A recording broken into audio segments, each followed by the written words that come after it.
সামান্য বিরতি শেষে আবারও ফিরে এলাম যদ্যপি আমার গুরু। শুনছিলেন আজ পঞ্চম পর্ব।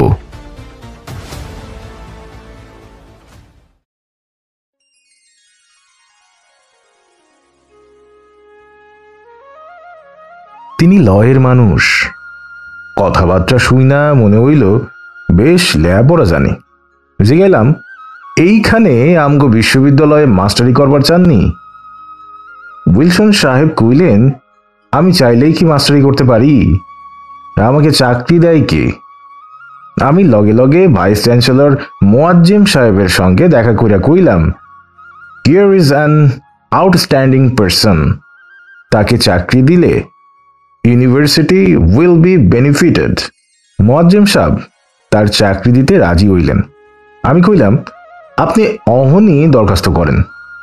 দরখাস্ত করলেন, বাস চাকরি হইয়া গেল। 6 মাসের বেশি আসিলেন না। আমি উইলসন সাবরে এশিয়া অঞ্চলের প্রতি দৃষ্টি দেওয়ানোর জন্য ইন্সপায়ার করছিলাম। তিনি এই অঞ্চলে বিস্তর ঘোরাঘুরি করছেন। বইটা পড়লেই টের পাইবেন। স্যার বললেন, আরও একজন ইন্টারন্যাশনালি ফেমাস মানুষ আমগো বিশ্ববিদ্যালয়ে কিছুদিন মাস্টারি করেছিলেন। সেই ভদ্রলোক ইংরেজ নন, ফ্রেঞ্চ। আমি জানতে চাইলাম, স্যার আপনি নিশ্চয়ই তার নাম মনে রেখেছেন? স্যার তাঁর দাড়ির গোছাতে হাত বুলিয়ে বললেন, নাম মনে থাকবো না কেন, তার নাম ক্লোদ লেভিস্টস। একদিন সকালবেলা স্যার তাঁর ছোটবেলার স্মৃতিচারণ করছিলেন। আমরা যখন ছোট আছিলাম এই সময়ে গাঁও গ্রামে উঁচা লম্বা এক ধরনের শালপ্রাংশু চেহারার মানুষের দেখা পাওয়া যাইত। এখন 5 গ্রাম বিছরাইলেও সেই রকম বলিষ্ঠ চেহারার মানুষ পাওয়া যায় না। আমি জিজ্ঞেস করলাম, কারণ কি? স্যার হুকুর নলটা ঠোঁটের কাছে ধরে কি একটা চিন্তা করলেন, তারপর বললেন, পুষ্টিকর খাবারের দুষ্প্রাপ্যতায় মানুষের স্বাস্থ্যহানির আসল কারণ। আগে গ্রামে অঢেল খাদ্যদ্রব্য পাওয়া যাইত, অহন আর যায় না। নদী নালা বিলে হাত দিলেই মাছ পাওয়া যাইত, এখন একরকম অদৃশ্য হইয়া গেছে। মানসে খাইব কি?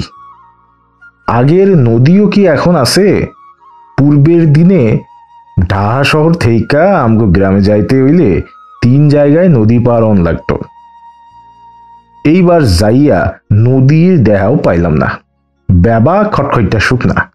নদী কই সইরা গেছে? তারপর রাজ্জাক স্যার তাঁর ছোটবেলার এক মধুর স্মৃতির কথা উল্লেখ করলেন। আমগো ছোটবেলায় বাড়ির পেছনে একটা লম্বা বড়ই গাছা ছিল। শীতকালে টিনের চাল থেকে নিচের মাটিত টুপটুপ কইরা শিশিরের ফোঁটা জইরা পড়ত। সারা রাত গাছ থেকে পাকনা বড়ই পয়লা চালের ওপর, তারপর মাটিতে আসা পড়ত। আমরা আধ ঘুমের মধ্যেও টের পাইতাম বড়ই পড়তাছে। আমি বললাম, বেটোফেনের মুনলাইট শোনাটাই এইরকম ব্যাপার আছে। শুনলে মনে হবে আপনি টুপটাপ শিশির ঝরার শব্দ শুনছেন। স্যার হঠাৎ আমাকে প্রশ্ন করলেন, আপনি কি আব্দুল করিম খান সাহেবের গান শুনেছেন? আমি বললাম, একটা মাত্র লং প্লেইং রেকর্ড ঢাকায় পাওয়া যায়, সেটি শুনেছি। স্যার আমার প্রত্যুত্তরের অপেক্ষা না করেই বললেন, করিম খান সাহেবের কণ্ঠে দানাদার মিশ্রির মতো একটা মিষ্টি স্বাদ আছে। অন্য কোনো গায়কের কণ্ঠে সেই জিনিস আপনি পাইবেন না। গান বাজনার কথা যখন উঠলই আমি চাইছিলাম স্যার এ বিষয়ে আরো কিছু কথাবার্তা বলুক। তিনি বলে যেতে থাকলেন, মেগাফোন হিজ মাস্টার্স ভয়েস মনে নাই, এই এক সময়ে উস্তাদ আলাউদ্দিন খান সাহেবের এক বা একাধিক বেহালার রেকর্ড বাইর করছিল। সেই সব জিনিস এখন আর পাওয়া যায় না। আমি জানতে চাইলাম, আর কার কার গান বাজনা আপনার ভালো লাগে? স্যার একটু হাসলেন। আমগো সময় আর আপনাগোর সময়ের টেস্ট এক না, অনেক কিছু পাল্টায় গেছে। আমি গিরিজা দেবীর গান খুব পছন্দ করতাম। ফয়াজ খাঁ সাহেবের গান খুবই ভালো লাগতো। স্যারের কাছ থেকে গিবনের decline and fall of the Roman Empire বইটি আমি ধার এনেছিলাম। শেষ করার পর বইটি যখন ফেরত দিতে গেলাম, দেখি স্যার বসে বসে জনসন সাহেবের lives of the English poets বইটা খুব মনোযোগ দিয়ে পড়ছেন। আমাকে দেখে বললেন, বয়েন মৌলভী আহমেদ সাফা। আমি জানতে চাইলাম, বইটা কি খুব ভালো? স্যার বইটি বন্ধ করে আমার দিকে তাকিয়ে বললেন, oh, very very much well written. Johnson সাহেব ভীষণ প্রিসাইজ। বাংলা ভাষায় এই রকম একখান বই লিপিবদ্ধ করা উচিত। আমি গিবনের বইটি ফেরত দিলে তিনি বললেন, decline and fall of the Roman empire আপনি কি আগাগোড়া পড়ছেন? আমি বললাম, স্যার একরকম পড়েছি। স্যার বললেন, একটা জিনিস কি লক্ষ্য করছেন? আমি বললাম, কোন জিনিসটা? স্যার বললেন, গোড়ার দিকে রোমের যেসব মানুষ খ্রিস্টান হইছিল তারা আসিল মোস্টলি প্লিবিয়ান অ্যান্ড পারসিকিউটেড। এক সময়ে তাগোর সংখ্যা যখন বাইরে গেল, এম্পায়ার জাস্টিয়ান রাজ্য রক্ষার প্রয়োজনে নিজেই খ্রিস্টান হইয়া গেলেন। প্যালেস্টাইনের খ্রিস্টান ধর্ম আর রোমের খ্রিস্টান ধর্ম এক জিনিস নয়। রোমের প্রিস্টিশিয়ান খ্রিস্টান এবং প্লিবিয়ান খ্রিস্টানের মধ্যবর্তী সাইকোলজিক্যাল ডিস্টেন্স অনেক দিন পর্যন্ত টিকা ছিল। এই জিনিস আপনি বেঙ্গলের মুসলমানদের মধ্যেও পাইবেন। আশরাফ মুসলমান এবং আত্রাফ মুসলমানদের মধ্যে আপনি খুব অল্পই কমন জিনিস খুঁজে পাইবেন। তবে মুসলমানদের আশরাফ বইনা যাইতে বেশি সময় লাগে না। দুধ ঘি ঠিকমতো খাইলেই অ্যারিস্টোক্রেট বইনা যায়। যেমন গনি মিয়া মানে আব্দুল গনির কথাই ধরেন না, তার সম্পর্কে ঢাকা ম্যাজিস্ট্রেট তার একজন সাহেবের নাম বললেন। তার সম্পর্কে ঢাকার ম্যাজিস্ট্রেট স্যার একজন সাহেবের নাম বললেন, যা আমি মনে রাখতে পারিনি। লেখা গেছেন, গনি মিয়া খুব বালা হারমোনিয়াম বাজাইতে পারতেন, আর কিচ্ছু না। গনি মিয়ার বংশধরেরা তো নতুন অ্যারিস্টোক্রেট হিসেবে প্রতিষ্ঠা পাইয়া গেছিল। এই গনি মিয়ারে জাতে তোলার লাইগা মৌলানা উবাইদুল্লাহ অনেক কলকাঠি নাড়ছেন। মৌলানা উবাইদুল্লাহ আসিলেন ঢাকা মাদ্রাসার শিক্ষক আর গনি মিয়ার সামসা। আবার ওই উবাইদুল্লাহ আসিলেন আপনেগো নেতা হোসেন শহীদ সরওয়ার্দীর দাদা না নানা কি বলেছিলেন আমার মনে নেই। তারা আসিলেন মেদিনীপুরের মানুষ। সরওয়ার্দী টাইটেলটা সেই সময়ে তারা কেউ ব্যবহার করতেন না। এরই মধ্যে স্যার একবার উঠে বাথরুমে গেলেন। ফিরে এসে গামছা দিয়ে হাত পা মুছলেন। মুখোতে টান দিয়ে আমাকে জিজ্ঞেস করলেন, কি যেন কইতে আসিলাম? আমি মনে করিয়ে দিলাম তিনি ঢাকার গনি মিয়ার পারিবারিক ব্যাকগ্রাউন্ডের কথা বলছিলেন। স্যার বললেন, তার তো কোনো ব্যাকগ্রাউন্ড আসিল না। ঢাকার অ্যারিস্টোক্রেটরা গনি মিয়ার পরিবারের লগে কোনো রকমে বৈবাহিক সম্পর্ক প্রতিষ্ঠা করতেন না।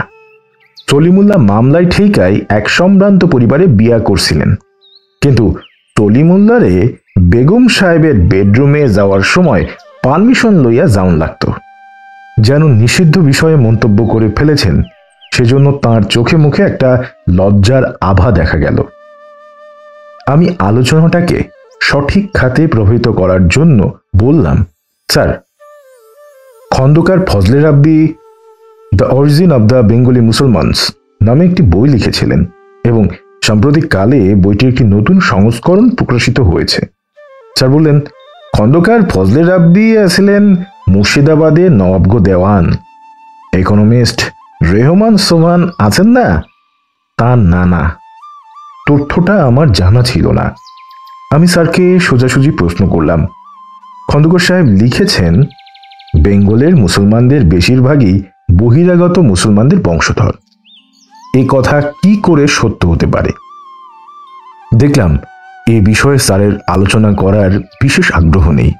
স্যার সম্পূর্ণ নতুন একটি বিষয়ের অবতারণা করলেন। সংস্কৃতির আরবি প্রতিশব্দ তমুদ্দুন। তমুদ্দুন শব্দটি এসেছে মদিনা থেকে। মদিনা শব্দের অর্থ হইল গিয়া শহর। ইসলামের লগে শহরের একটা বিশেষ সম্পর্ক আছে। আমি স্যারের মতামতটাকে যথাযথভাবে গ্রহণ করতে পারছিলাম না, তাই বললাম, এ বিষয়ে আমি বিশেষ জানি না, তথাপি আমার মনে হয় বেঙ্গলের ক্ষেত্রে কথা বোধ করি সত্যি নয়। বেঙ্গলের গ্রামেই মুসলমানদের সংখ্যা বেশি। স্যার বললেন, সে কথা ঠিক, কিন্তু সূচনাটি হয়েছিল শহরে। গৌড়, পান্ডুয়া, সোনারগাঁ, ঢাকা, মুর্শিদাবাদ এর সবটাই আসিল সিট অফ পলিটিক্যাল পাওয়ার। খ্রিস্টান ধর্ম গ্রহণ করার পর রোমের প্লেবিয়ান এবং প্রেস্টিসিয়ানদের নতুন একটা বিভাজন রেখার সৃষ্টি হয়েছিল। এই ধরনের একটা প্রায় অলঙ্ঘনীয় বিভাজন রেখা বেঙ্গলের মুসলিম জনগোষ্ঠীর মধ্যেও ক্রিয়াশীল রয়েছে। স্যারের এই কথার মধ্যে আমি একটা গভীর অন্তর্দৃষ্টির পরিচয় পেয়ে যাই। আমি বিষয়টি নিয়ে ভাবতে শুরু করি। সেই সময় জিয়াউর রহমান দেশের প্রেসিডেন্ট। আবুল ফজল ছিলেন জিয়া সাহেবের শিক্ষা এবং সাংস্কৃতিক উপদেষ্টা। তিনি আমাদের শ্রদ্ধাভাজন ছিলেন এবং তাকে আমরা মান্য করতাম। একদিন সকালবেলা দেখতে পেলাম আবুল ফজল সাহেব মাথায় টুপি দিয়ে অপর এক উপদেষ্টা এমইজি তাওয়াবের সঙ্গে রমনা ময়দানের ওপর দিয়ে হেঁটে যাচ্ছেন। আমি সালাম দিয়ে ফজল সাহেবকে জিজ্ঞেস করলাম, কোথায় যাচ্ছেন? তিনি জানালেন, তাওয়াব সাহেবের সঙ্গে সিরাতে মজলিসে যাবেন। আমি ভীষণ একটা ধাক্কা খেলাম। আবুল ফজল সাহেব নাস্তিকতা প্রচার করতেন। ক্ষমতার কাছাকাছি এসে দেখছি তিনিও নবীভক্ত হয়ে পড়েছেন। এই ঘটনাটি আমাকে প্রচণ্ডভাবে আলোড়িত করে। রাজ্জাক স্যার রোমের প্লিবিয়ান খ্রিস্টানদের মনন মানসিকতার বিষয়ে যে ইঙ্গিত করেছিলেন, আমার মনে হলো সেই দোলাচল মনোবৃত্তিটা বাঙালি মুসলমানের মনেও কাজ করে যাচ্ছে। মুসলিম রচিত পুঁথিসমূহের ব্যাখ্যা বিশ্লেষণ করে বাঙালি মুসলমানদের চৈতন্যের একটি দিক আমি উদ্ঘাটন করতে চেষ্টা করেছিলাম। আমার রচনাটির শিরোনাম ছিল বাঙালি মুসলমানের মন। লেখাটি মাসিক সমকালে প্রকাশিত হয়েছিল। লেখাটি প্রকাশিত হওয়ার পরপরই একটা তুমুল বিতর্কের সৃষ্টি হয়। আমি বাঙালি মুসলমানদের বেশিরভাগকেই নিম্ন বর্ণের হিন্দুদের বংশধর বলে মস্ত অপরাধ করেছি। এই অভিযোগ করে নানা পত্রপত্রিকায় প্রতিবাদ ছাপা হতে থাকে।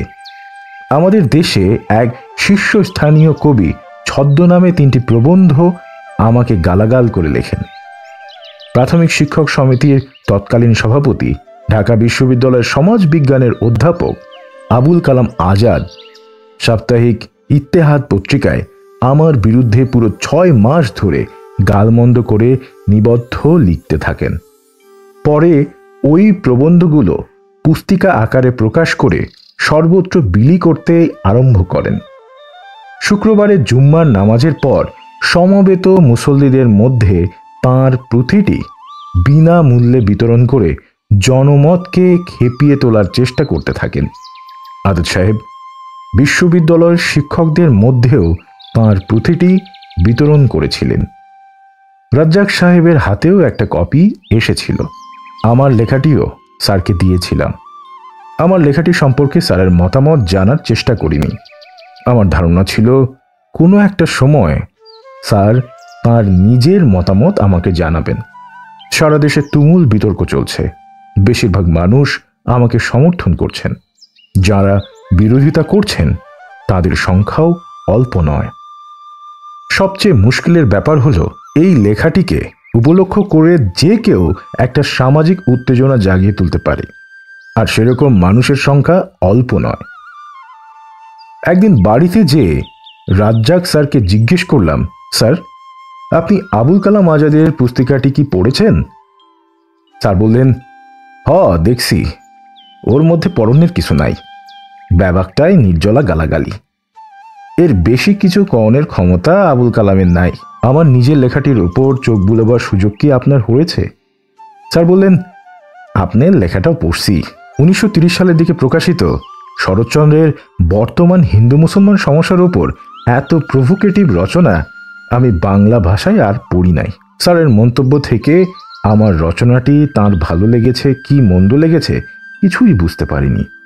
তখন শরৎচন্দ্র চট্টোপাধ্যায়ের লেখাটি আমার পড়া ছিল না। অতি সম্প্রতিকালে লেখাটি পড়েছি। এরকম সাম্প্রদায়িক রচনা শরৎবাবুও লিখতে পারেন আমার বিশ্বাস করতে অত্যন্ত কষ্ট হয়েছে। আমার লেখাটিকে কি অর্থে শরৎচন্দ্রের রচনার মতো প্রভোকেটিভ বলেছেন অদ্যাবধি জানার চেষ্টা করিনি। একদিন আমি উত্তেজিত হয়েই স্যারের কাছে গেলাম। সেদিন খুব বৃষ্টি হচ্ছিল। স্যার বাড়িতেই ছিলেন, সারা শরীর চাদরে ঢেকে পত্রিকায় চোখ বুলোচ্ছিলেন। আমি বসবার আগেই বলে ফেললাম, কাল টিচার্স ক্লাবে শুনেছি আপনি ইসলামিক একাডেমিতে নাকি এক সময় কেন আমি পাকিস্তান চেয়েছিলাম এই বিষয়ের ওপর একটা বক্তৃতা দিয়েছিলেন। রাজ্জাক স্যারের চোখে মুখে কৌতুকবোধ ঝিলিক দিয়ে উঠল। বক্তৃতা একটা দিছিলাম তো আপনি চটছেন কেন? আপনি পাকিস্তানের পক্ষে ওকালতি করবেন, চটব না তো কি? আমি তো পাকিস্তান চাইছিলাম। এই কথাটা বলতে দোষ কি? তিনি আমার দিকে তীক্ষ্ণ দৃষ্টিতে তাকালেন। তিনি যখন আহত বোধ করেন তার চোখ থেকে এক ধরনের দৃষ্টি বিস্ফুরিত হয়। আমি একটুখানি ভয় পেয়ে গেলাম। আমার খেয়ালই ছিল না আমার জন্মের বহু পূর্বে ঘটে যাওয়া একটি ঐতিহাসিক ঘটনার পক্ষে অবস্থান গ্রহণ করার জন্য আমি স্যারের বিরুদ্ধে অভিযোগ উত্থাপন করেছি। স্যার বেশ কিছুক্ষণ চুপ করে রইলেন। আমি সাহস করে কোনো কথা বলতে পারছিলাম না। এই নীরবতা আমার কাছে একটা দুরূহ বোঝা হয়ে উঠছে। ইচ্ছা হচ্ছিল পালিয়ে চলে যায়, কিন্তু সেটাও সম্ভব হচ্ছে না। এরই মধ্যে কাজের ছেলেটি তামাক দিয়ে গেল। হুঁকোতে 2-3 টান দেওয়ার পর তার মুখ খুললেন। মনে হলো বেঁচে গেছি। স্যার বললেন, ওই বক্তৃতায় আমি কি কইছিলাম এটা আপনি দেখছেন কিনা? আমি বললাম না। স্যার বলতে শুরু করলেন, আমি কইছিলাম আপনারা বাংলায় যত উপন্যাস লেখা হইছে সব এক জায়গায় আনেন। হিন্দু লেখক মুসলমান লেখক ফারাক কইরেন না। তারপর সব উপন্যাসে যত চরিত্র স্থান পাইছে রাম শ্যাম যদু মধু করিম রহিম নামগুলো খুঁজা বাইর করেন। তখন নিজের চৌকেই দেখতে পাইবেন উপন্যাসে যেসব মুসলমান নাম স্থান পাইছে তার সংখ্যা 5%-এর বেশি হইব না। অথচ বেঙ্গলে মুসলিম জনসংখ্যার পরিমাণ অর্ধেকের বেশি। এই কারণেই আমি পাকিস্তান দাবির প্রতি সমর্থন জানাইছিলাম। আমার তর্ক করার ইচ্ছাটি তখনও দমে যায়নি। তাই জিজ্ঞেস করলাম, উপন্যাসে মুসলমান চরিত্রের উপস্থিতির স্বল্পতার কারণে আপনি কিন্তু একটি ধর্মতান্ত্রিক রাষ্ট্রের সমর্থন করতে পারেন না। আপনি এখন ধর্মতান্ত্রিক রাষ্ট্রের কথা কইতে আছেন, তখন সিচুয়েশন আসিল একেবারে অন্যরকম। আরেকটা জিনিস মনে রাখবেন, উপন্যাস হইল গিয়া আধুনিক সোশিয়াল ডিসকোর্স। বেঙ্গলে হিন্দু মুসলমান শত শত বছর ধইরা পাশাপাশি বাস কইরা আইতাছে। হিন্দু লেখকেরা উপন্যাস লেখার সময় ডেলিভারেটলি মুসলমান সমাজরে ইগনোর কইরা গেছে। দু একজন ব্যতিক্রম থাকলেও থাকবার পারে। বড় বড় সব হিন্দু লেখকের কথা চিন্তা কইরা দেখেন, তারা বাংলার বায়ু বাংলার জল এইসব কথা ভালো কইরাই কইয়া গেছে। কিন্তু মুসলমান সমাজের রাইটফুল প্রেজেন্টেশনের কথা যখন উঠছে সকলে এক্কেবারে চুপ। মুসলমানরে সাংস্কৃতিক অধিকার থেকে বঞ্চিত করার এই যে একটা স্টাবার্ন অ্যাটিটিউড, এই সময় তার রেমেডির অন্য কোনো পন্থা ছিল না। একসঙ্গে অনেকক্ষণ কথা বলার পর স্যার একটু দম নিলেন। কাজের ছেলেটি চা দিয়ে গেল। চায়ে চুমুক দেওয়ার পর স্যার আবার মুখ খুললেন। আরেক হিসেব অবসর সময়ে কইরা দেখেন।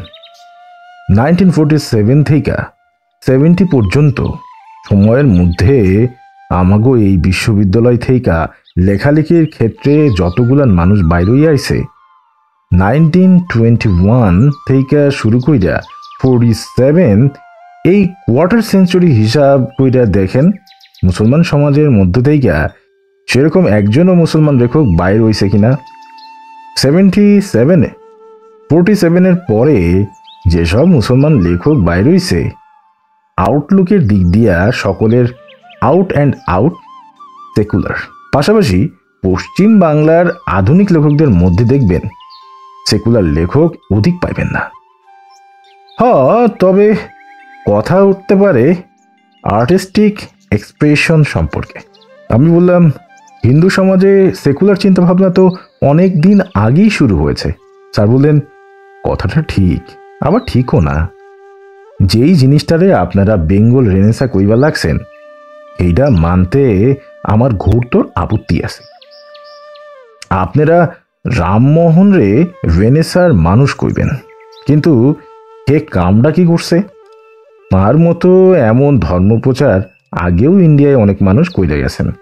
আমি তো তার বাংলা ভাষা চর্চা ছাড়া উল্লেখ করবার মতো আর কোনো কিছুই খুঁজে পাই না। এন্টার 19th সেঞ্চুরিতে পুরুষ সিংহ ওই একজনই পণ্ডিত, ঈশ্বরচন্দ্র বিদ্যাসাগর। বিদ্যাসাগর মশাই ছাড়া দেবেন ঠাকুর বলেন, বঙ্কিম বলেন, কেশব বলেন, সকলেই তো নতুন কইরা রিভাইভিলিজমের বিকাশ ঘটাইছে। পার্থ চট্টোপাধ্যায় একটা মূল্যবান বই লিখছিলেন, নামটা জানি কি। তিনি দেখাইছিলেন যে সময়ে বঙ্কিমের উপন্যাসগুলো প্রকাশ পাইবার লাগছিল, একই সময়ে বটতলার মুসলমানি পুঁথিগুলোও মুদ্রণ যন্ত্রে ছাপা হইয়া বাইর হইতে আসিল। বঙ্কিমের উপন্যাস 200-250 বেশি ছাপা হইত না, কারণ আধুনিক সাহিত্য পড়ার পাঠক আসিল খুব সীমিত। কিন্তু বইটা পড়লে দেখতে পাইবেন মুসলমানি পুঁথি ছাপা হইছিল হাজারে হাজারে। বঙ্কিমের বিষয়বস্তুর সঙ্গে পুঁথির বিষয়বস্তুর তুলনা করলে ডিফারেন্টটা সহজে বুঝতে পারবেন। পুঁথির বিষয়বস্তু একেবারে সেকুলার, কিন্তু চিন্তা পদ্ধতি মধ্যযুগীয়। বঙ্কিমের চিন্তা আধুনিক, কিন্তু বিষয়বস্তু ধর্মীয়। আমি প্রতিবাদ করে বললাম, বঙ্কিমের সব রচনার বিষয়বস্তু তো ধর্মীয় নয়। স্যার বললেন, ওই বইল একই কথা, রিভাইভালিস্ট স্পিরিট আর মডার্ন স্পিরিট ওর গায়ে ঠ্যাস দিয়া খাড়াইয়া আছে। স্যারের কথাটা পুরোপুরি মেনে নিতে আমার কষ্ট হচ্ছিল, তাই বললাম, মাইকেল, বঙ্কিম ওনাদের হাতেই তো বাংলা সাহিত্যের আধুনিকতার সূত্রপাত। স্যার বললেন, আধুনিকতা জিনিসটারেও তো ভালো কইরা বুঝন লাগবো। আধুনিকতা জিনিসটি ব্যাপক দুনিয়ায় একই সময়ে হইছে, 10 বছর আগে কিংবা 10 বছর পরে। বিলাতে রেলগাড়ি চালু হওয়ার 10 বছর পরে ইন্ডিয়াতে রেল আইয়া গেছে। বঙ্কিম মারা গেছেন 1893 সালে, আর টলস্টয় মারা গেছেন 1911 সালে। বঙ্কিমের তুলনায় টলস্টয় দীর্ঘ জীবন পাইছিলেন। সেই দিক দিয়ে দেখতে গেলে টলস্টয় বঙ্কিমের কন্টেম্পোরারি। টলস্টয় কমন ম্যানকে কি চোখে দেখছেন আর বঙ্কিম কি চোখে দেখছেন? শুধু টলস্টয় আর বঙ্কিম কেন, ইউরোপের লিটারারি স্টলওয়ার্ট ফ্লোবিয়ার, মুফাসা, চেকভ, টুর্গেনিয়েভ, গুগল, জোলা সকলে একটা বিশেষ সময়ের মানুষ। এদের লগে আপনি রবীন্দ্রনাথকেও ধরবার পারেন। আমি বললাম, স্যার রবীন্দ্রনাথ সম্পর্কে কিছু বলেন। স্যার বললেন, রবীন্দ্রনাথ প্রতিভা ঠিকই আসিল, বাংলা ভাষাটি তো রবীন্দ্রনাথের হাতেই পুষ্ট হয়েছে। এক হাতে বিচিত্র বিষয় নিয়ে লিখতেন, এটাই রবীন্দ্রনাথের সবচাইতে বড় ক্রেডিট।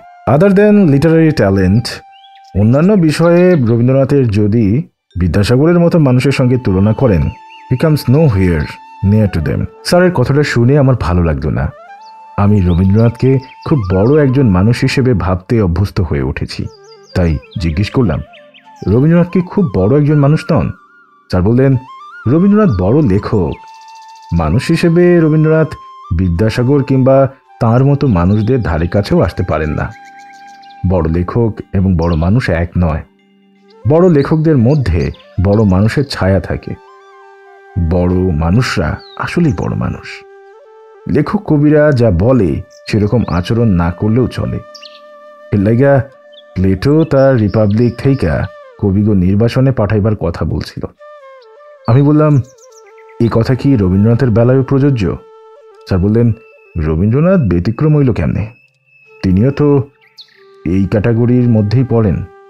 আমার মনের মধ্যে একটুখানি উৎখুতানি থেকে গেল, সেজন্য পাল্টা প্রশ্ন করলাম না। রবীন্দ্রনাথ কি বাঙালি জনগোষ্ঠীর ভাষাকে উৎকর্ষের একটা বিশেষ স্তরে নিয়ে যাননি? স্যার বললেন, বাংলা ভাষাটারে বাঁচায় রাখছে চাষা ভূষা মুটে মজুর। এরা কথা কয় দেখাই তো কবি কবিতা লিখতে পারে। সংস্কৃত কিংবা ল্যাটিন ভাষায় কেউ কথা কয় না।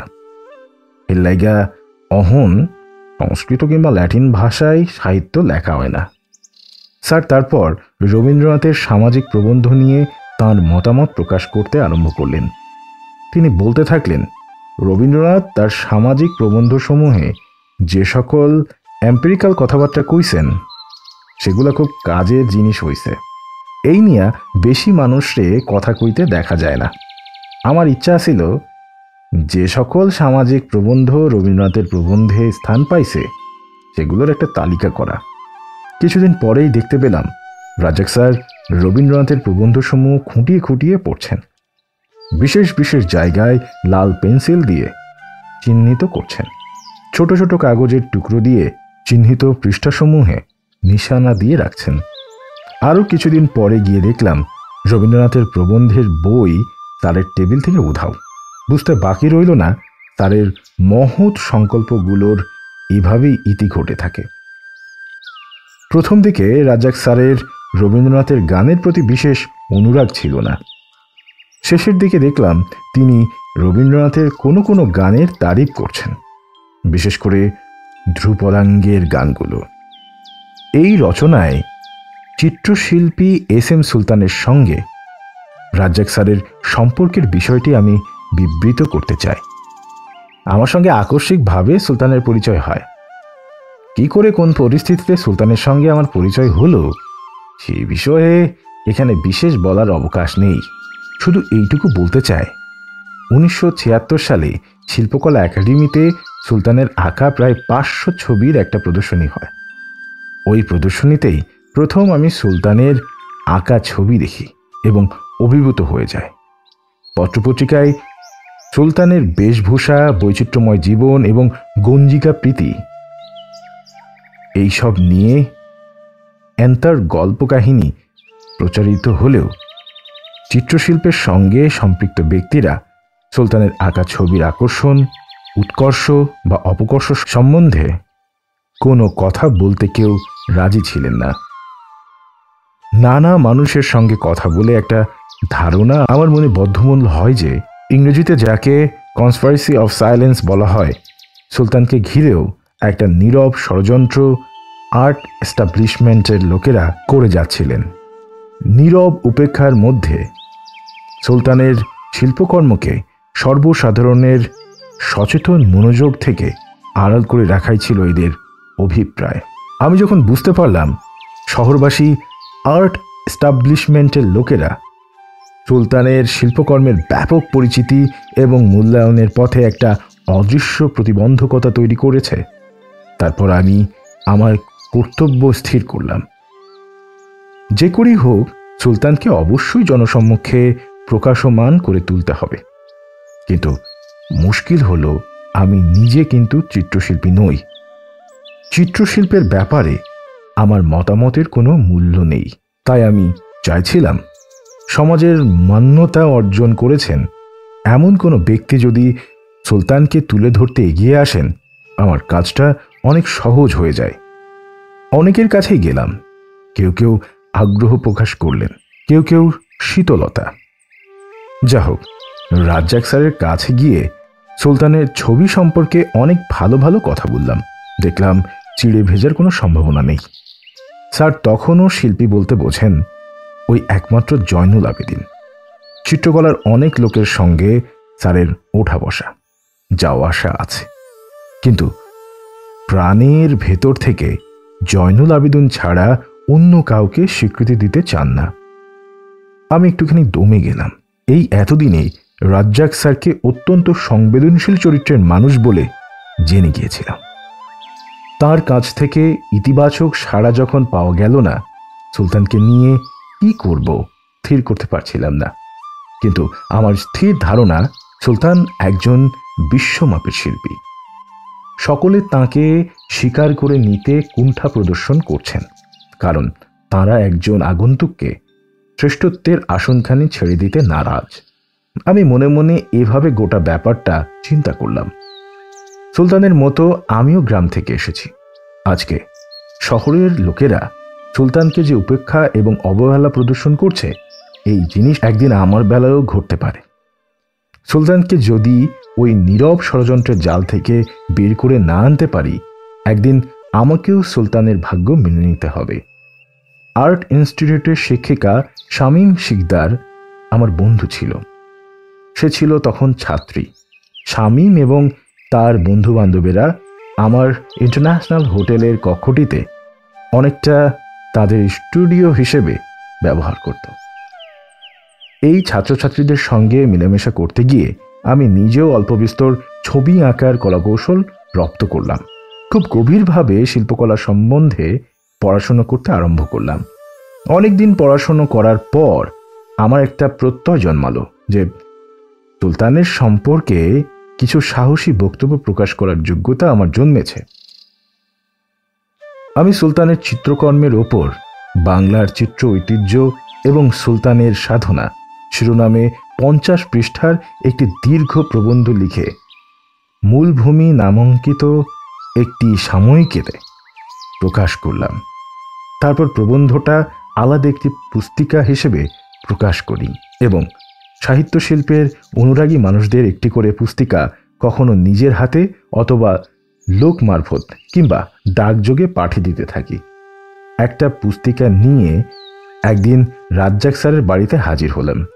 স্যারকে বিশেষভাবে অনুরোধ করি তিনি যেন আমার লেখাটি পড়ে দেখেন। স্যার যেন মনে না করেন আমি একটা উটকো লোকের বিষয় নিয়ে অযথা উৎপাত করছি, সেজন্য 10-15 দিন ওমুখে হয়নি।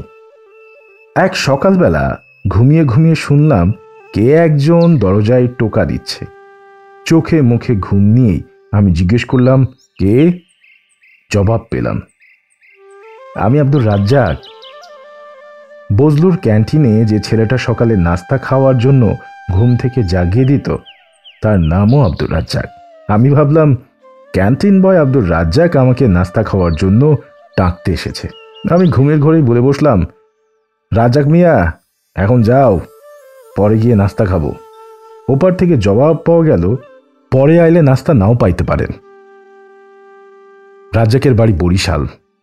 ওই আওয়াজটি বরিশালের নয়। আমি উঠে দরজা খুললাম। ও মা, দেখি রাজ্জাক স্যার। স্যার ঘরে এসে বসলেন, তার হাতে পুস্তিকাটি। আমাকে বললেন, কামটা ভালো করছেন, আপনার সুলতান কই? আমি বললাম, তিনি নড়াইলে থাকেন।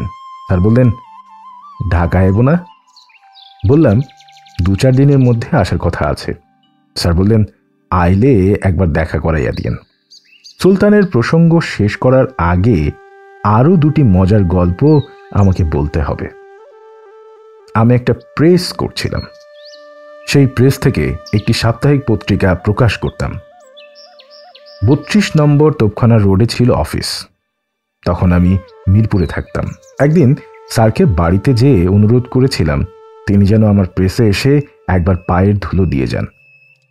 পরের দিন অফিসে এসেই আমার প্রেসের ম্যানেজারের মুখে শুনলাম একজন লুঙ্গি, চাদর এবং পাঞ্জাবি পরা বুড়ো মতো মানুষ বেলা 9টার সময় এসে অনেকক্ষণ আমার নাম ধরে ডাকাডাকি করেছেন।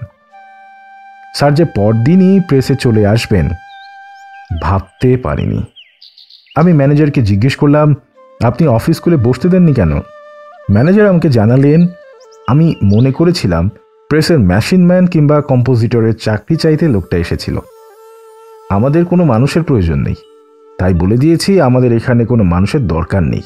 শুনেই লোকটা চলে গেল। আমি ভীষণ শর্মিন্দা হয়ে পড়লাম। দুপুর বেলাতেই স্যারের বাড়িতে গেলাম। বাড়িতে সকলে তখন খেতে বসেছেন। স্যার আমাকে দেখে বললেন, এত দেরি করে আইলে আপনার ব্যবসা চলব কেমন কইরা? আমি আমার কর্মচারীর খারাপ ব্যবহারের জন্য মাপ চাইতে যাচ্ছিলাম। স্যার আমাকে মুখই খুলতে দিলেন না। বললেন, হাত ধুইয়া বইয়া পড়েন, অনেক দিন আপনি আমাদের লোকে খাইতে আয়েন না। আরেকবার আমার এক জার্মান প্রবাসিনী পশ্চিম বাংলার বান্ধবী এসেছিল। তাকে নিয়ে গুলশানের স্যারের সঙ্গে দেখা করতে যাই। তিনি তখন তাঁর ভ্রাতুষ্পুত্র আবুল খায়ের লিটুর সঙ্গে থাকতেন। সেদিন দুপুরে আমরা স্যারের ওখানে খাওয়া দাওয়া করেছিলাম। তখন চৈত্র মাস শেষ হতে চলেছে। আমরা খেয়ে দিয়ে বাড়ির সামনে উঠানে এসে দাঁড়িয়েছি। আমার বান্ধবীটি গাছে থরে থরে ঝুলন্ত কাঁঠাল দেখে ভীষণ রকম উদ্বেল হয়ে ওঠে। সে স্যারকে জিজ্ঞেস করে বসে, কাকাবাবু, আপনার বাড়ির কাঁঠাল দিয়ে এঁচোড় রান্না করা যায় না? স্যার বললেন, আপনার এঁচোড় খাইবার খুব ইচ্ছা হয় নাই? আমার বান্ধবী বলল, সেই কবে ছেলেবেলায় খেয়েছি। আপনার গাছের কাঁঠাল দেখে এঁচোড়ের কথা মনে পড়ে গেল। স্যার বললেন, এঁচোড় যে খাইবার চান কি করে রাঁধতে হয় এইটা জানেন কি না?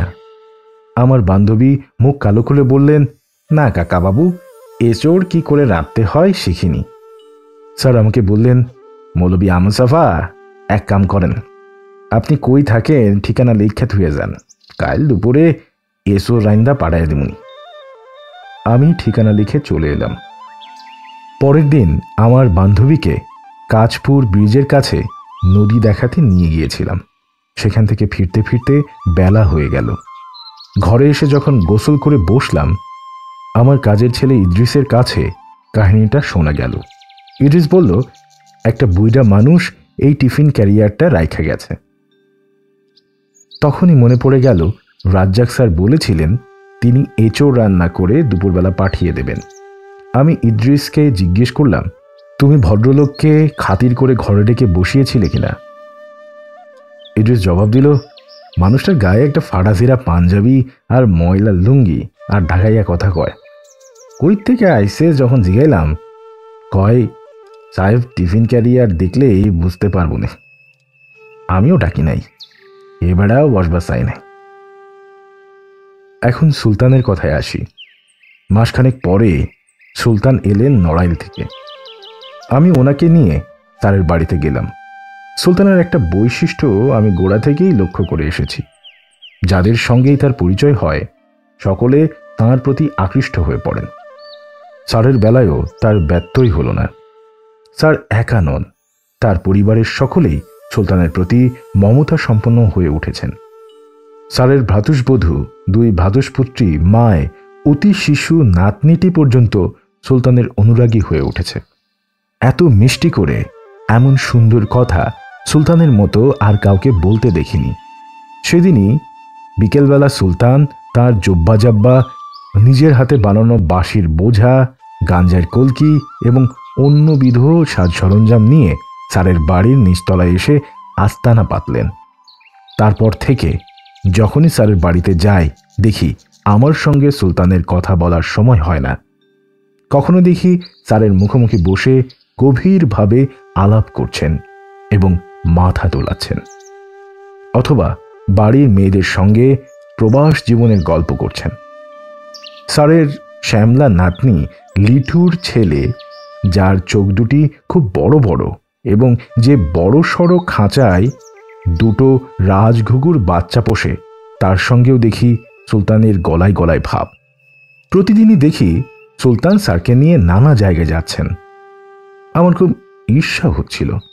আমি সুলতানকে স্যারের কাছে নিয়ে এলাম। এখন দেখতে পাচ্ছি সুলতান আমাকে হটিয়ে দিয়েছেন। একদিন সকালবেলা স্যারের বাড়িতে গিয়ে দেখি সুলতান নেই। আমি স্যারকে জিজ্ঞেস করলাম, সুলতান ভাই কই? স্যার বললেন, সুলতানের লোকরা আইসা ডাক্কা লইয়া গেছে। আমি বললাম, সুলতানের আবার লোকজন আসবে কোথা থেকে? স্যার বললেন, তামক টামক খাইবার লোকজন আর কি। আমি বললাম, গাঁজাখোররা আপনার বাড়ির ঠিকানা পেল কেমন করে? স্যার হাসতে হাসতে বললেন, ঠিকানা পাওয়ানোর কোনো কষ্ট নাই, ওরা গায়ের গন্ধেই টের পাইয়া যায়। তারপর স্যার আসল কথা পারলেন। কয়েকদিন থেকে সুলতান নাকি তারকে বলছেন তার ৩০০-র মতো ছবি সোনার গায়ে নষ্ট হয়ে যাচ্ছে। এগুলো যদি ওখান থেকে উদ্ধার করা না যায়, ছবিগুলোর কিছুই থাকবে না। সুলতানের ছবি সোনার গায়ে গেল কি করে, সে কাহিনীটা বলা প্রয়োজন। ১৯৭৬ সালে শিল্পকলা একাডেমিতে যখন সুলতানের চিত্রকর্মের প্রদর্শনী হয়, সেই সময়ে প্রভাবশালী মন্ত্রী নুরুল ইসলাম শিশুর বেগম প্রদর্শনীতে ছবি দেখে সুলতানের ছবির প্রতি অনুরাগী হয়ে ওঠেন। ভদ্রমহিলার বোধহয় অল্প স্বল্প আঁকার ঝোঁক ছিল। তিনি সুলতানকে ছবি আঁকা শিখিয়ে দিতে অনুরোধ করলেন। সুলতানও রাজি হয়ে যায়। কিছুদিন মন্ত্রীর বাড়িতে সুলতানের নিয়মিত যাওয়া আসা চলে। সেই সূত্রে নুরুল ইসলাম শিশুর সঙ্গে সুলতানের পরিচয়। একদিন কথায় কথায় সুলতান মন্ত্রী সাহেবকে জানায়, এই প্রদর্শনীর শেষে ছবিগুলো নিয়ে কোথায় রাখবেন ও নিয়ে তার ভয়াবহ দুশ্চিন্তা। ঢাকা কিংবা কাছাকাছি কোথাও একটু জায়গা পাওয়া গেলে সুলতান ছবিগুলো সরিয়ে নিয়ে রাখতে পারেন। নুরুল ইসলাম শিশু সাহেব সরকারি ক্ষমতা খাটিয়ে সোনারগাঁয়ে পানামে একটা পরিত্যক্ত দোতলা বাড়ি সুলতানকে বরাদ্দ করেন।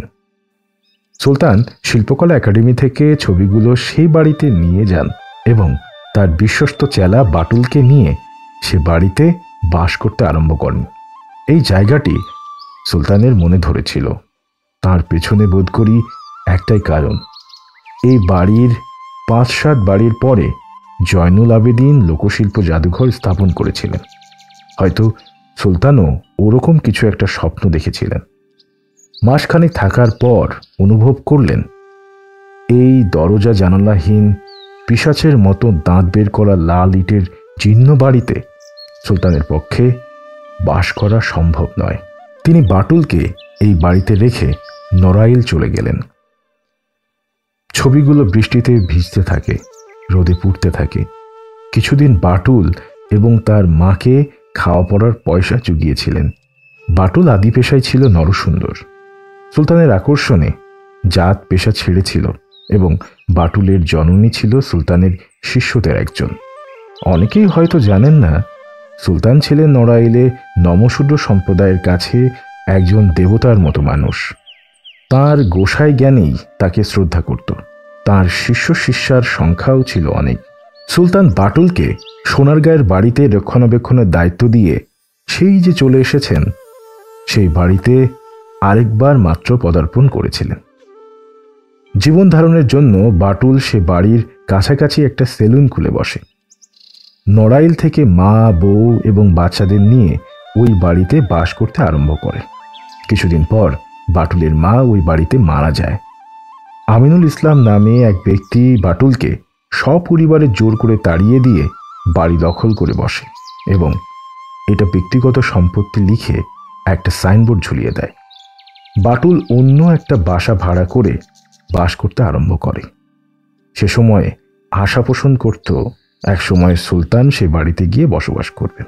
১৯৯৪ সালে সুলতান মারা যাওয়ার পর বাটুল বিশ্বাস করত এই বাড়িতে সুলতানের কোনো স্মৃতি থাকলো না। বাটুল প্রায়ই আমার কাছে আসতো এবং বলতো, সুলতানের মতো একজন মহাপুরুষের স্মৃতি কিছুতেই মুছে যেতে পারে না।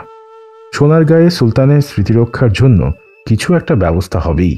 বাটুলের এই বিশ্বাস আমার কাছে পাগলামো মনে হতো, তবু তাকে সে কথা বলতে পারিনি। ১৯৯৬ সালে স্থানীয় কিছু তরুণদের নিয়ে সুলতানের মৃত্যু দিবস ওই বাড়ির সামনে উদযাপন করার আয়োজন করেছিল। আমার কাছে পাকা কথা আদায় করেছিল। ঠিক ২টোর সময় পানামের বাড়িটির সামনে গিয়ে হাজির হই। আমি রত্নেশ্বর নামক তরুণ এবং বন্যা নামে এক তরুণীকে নিয়ে ঠিকই সোনারগাঁয়ে গিয়েছিলাম। সেই বাড়িটির সামনে গিয়ে দেখি পুলিশ দাঁড়িয়ে আছে। বাটুলকে অনেক খোঁজ করে বের করতে হলো। বাটুল জানালো সে লজ্জিত, কিন্তু আমাদের সান্ত্বনা দিতে ভুলল না।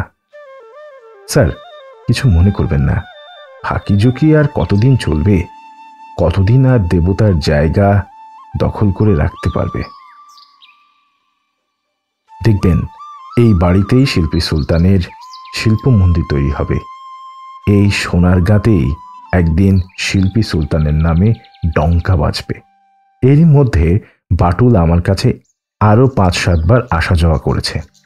সে এলে আমি ভারী বিব্রত হয়ে পড়তাম। কোনো রকমে যাওয়া আসার পথ খরচটা দিয়ে রেহাই পেতে চেষ্টা করতাম। তথাপি বাটুলকে আমি শ্রদ্ধা করতাম, কারণ তার মধ্যে আমি একটা পবিত্র অগ্নিশিখা জ্বলছে এরকম অনুভব করতাম। ২ মাস আগে বাটুলের ন্যাড়া মাথা বড় ছেলেটি এসে জানিয়ে গেল ১০ দিন আগে তার বাবা মারা গেছে। ছেলেটি জানালো মরবার আগেও তার বাবার মুখে ছিল সুলতান সাহেবের নাম। ছেলেটি ১০-১৫ দিন অন্তর একবার করে আসে, আমাকে স্মরণ করিয়ে দেয় তার একটি চাকরির প্রয়োজন। এখনো পর্যন্ত আমি তার কিছুই করতে পারিনি। আর আসে প্রফুল্ল। প্রফুল্লের কথাটি বলে আমি আবার রাজ্জাক স্যারের কথায় ফিরে যাব। আগুন যেমন পতঙ্গকে আকর্ষণ করে, সুলতানের প্রতিও কিছু মানুষ তেমনি আকৃষ্ট হতো। প্রফুল্ল তার একজন। প্রফুল্লর বাড়ি কুমিল্লা জেলায়। পেশাতে সে কাঠমিস্ত্রি। বাড়িতে তার এক বুড়ো দাদা আর তার ছেলে মেয়ে। প্রফুল্লের বয়স 40 ছুঁই ছুঁই, এখনো বিয়ে করেনি। একসময় ঠিকা কাজ করতে সোনারগাঁ এসেছিল, তখনই সুলতানের সঙ্গে পরিচয়। তারপর থেকেই সে ছবি আঁকতে শুরু করে। গুরু সুলতান, তিনি ভরসা দিয়েছিলেন, এঁকে যাও, একসময় তুমি নামকরা শিল্পী হবে। গুরুর আশীর্বাদ সম্বল করে প্রফুল্ল এঁকে যাচ্ছে।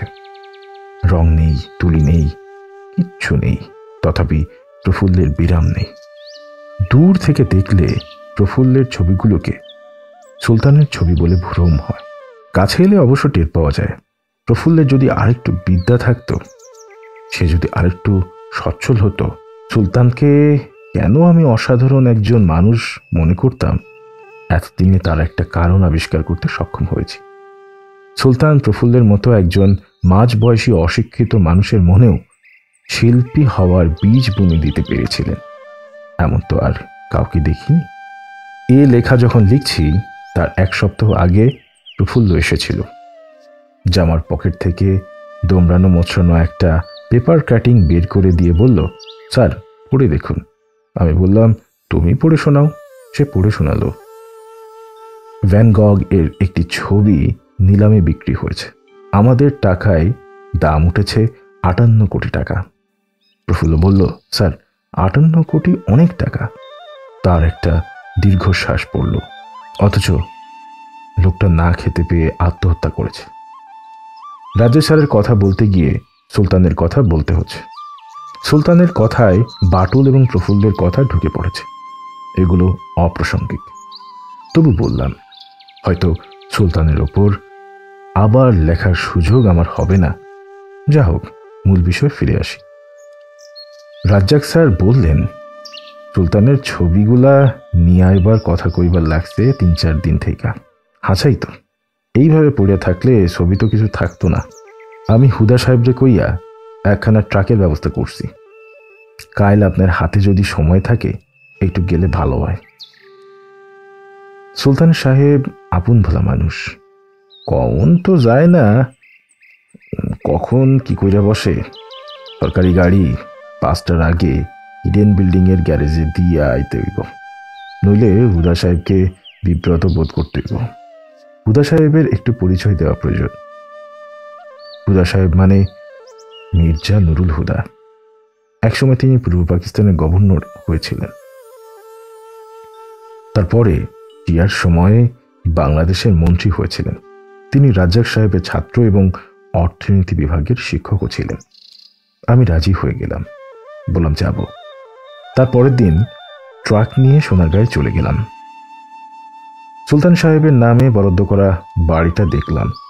চুন বালি ঝরে গেলেও বাড়ির কাঠামোটা এখনো বেশ শক্ত, কিন্তু একটিও দরজা জানালা নেই। ড্রাইভার এবং আরেকজন লোকের সাহায্যে ছবিগুলো একে একে ট্রাকে তুলতে লাগলাম। সাধারণত সুলতান খুব বড় ক্যানভাসে ছবি আঁকতেন। 1976 সালে এক্সিবিশনের জন্য সুলতান 30-35টা ছোট ছোট ছবি এঁকেছিলেন। এক্সিবিশনে এই ছোট ছবিগুলোর দিকে ভালো করে তাকাতে পারিনি। এখন দেখে মুগ্ধ হয়ে গেলাম। এক একটি ছবিকে জীবনানন্দ দাশের রূপসী বাংলার এক একটি কবিতার সঙ্গে তুলনা করতে ইচ্ছা হলো। সব ছবি ওঠানোর পর বাঁধা ছাদা করে যখন সব ঠিক করে ফেলেছি, গোল বাঁধালেন সুলতান স্বয়ং। গেরুয়া পাঞ্জাবি পরা দাড়িওয়ালা একটা মানুষ একতারা হাতে হাজির হলো। সুলতান দাঁড়িয়ে লোকটির সঙ্গে কোলাকুলি করলেন। তারপর দুজনে গাঁজা টানতে বসে গেলেন। গাঁজার কলকেজে দম দিয়ে সুলতান মাথা দোলাচ্ছেন, আর বুড়োটি শুরু করেছেন একতারা বাজিয়ে গান। সুলতানকে টেনেও ওঠানো যায় না। আমি পড়ে গেলাম মহা মুশকিলে। কাটায় কাটায় 5টার সময় ট্রাক ইডেন বিল্ডিংয়ে ফেরত দিতে হবে। তারপর যেতে হবে আমার বন্ধু কুমার শঙ্কর হাজরার বৌভাতের নিমন্ত্রণে। সুলতানকে যতই বোঝাই তার একই জবাব, मैं सुल्तान है, किसी का हुक्म से कोई काम नहीं करता, हम अपना मर्जी से हर काम करता। दूसरा लोकटी छाई दिए बोलो, बिल्कुल ठीक, आप तो सुल्तान है। এখন বুঝতে পারলাম রাজ্জাক স্যারের অনুমান কতদূর সত্য। সুলতানকে কোনো রকমেই আসন থেকে টলাতে না পেরে অগত্যা আমি ট্রাকে উঠে বসে ড্রাইভারকে বললাম, গাড়ি স্টার্ট দিন, আমাদের 5টার মধ্যে পৌঁছতে হবে। গাড়ি যেই আওয়াজ করে ধোয়া তুলে চলতে আরম্ভ করে কিছু দূর এগিয়ে এসেছে, পেছন থেকে সুলতানের কণ্ঠস্বর শুনতে পেলাম, সফা ভাই, আমাকে ফেলে যাবেন না। ছবিগুলো এনে রাজ্জাক স্যারের বাড়ির নিচের তলায় গুছিয়ে গাছিয়ে রাখলাম। একটুখানি স্বস্তির নিঃশ্বাস ফেললাম। যাক, ছবিগুলো বেঁচে গেল। মাঝখানে পরে নড়াইল থেকে আবার সুলতান এলেন। এবার দেখলাম তার কণ্ঠস্বর ভয়ানক বদলে গেছে। কার কাছে তিনি শুনেছেন তার অবর্তমানে রাজ্জাক সাহেব তার ছবিগুলো বেচে দিতে পারেন। সুলতান আবার জেদ করতে আরম্ভ করলেন, ছবিগুলো আবার ট্রাকে করে নড়াইলের বাড়িতে ফেরত দিয়ে আসতে হবে। আমি লজ্জায় স্যারকে মুখ দেখাতে পারছিলাম না। আমি জানতাম স্যার গোপনে সুলতানকে 30,000 টাকা সংগ্রহ করে দিয়েছিলেন। সুলতান তার প্রায় সবটা এলিফ্যান্ট রোডের সুশ্রী থেকে বাদ্যযন্ত্র কিনে খরচ করে ফেলেছিলেন। আর সুলতানের ভুলে যাওয়ার ক্ষমতা অসাধারণ। যা হোক, রাজ্জাক স্যারকে আবার ট্রাকের ব্যবস্থা করতে হলো।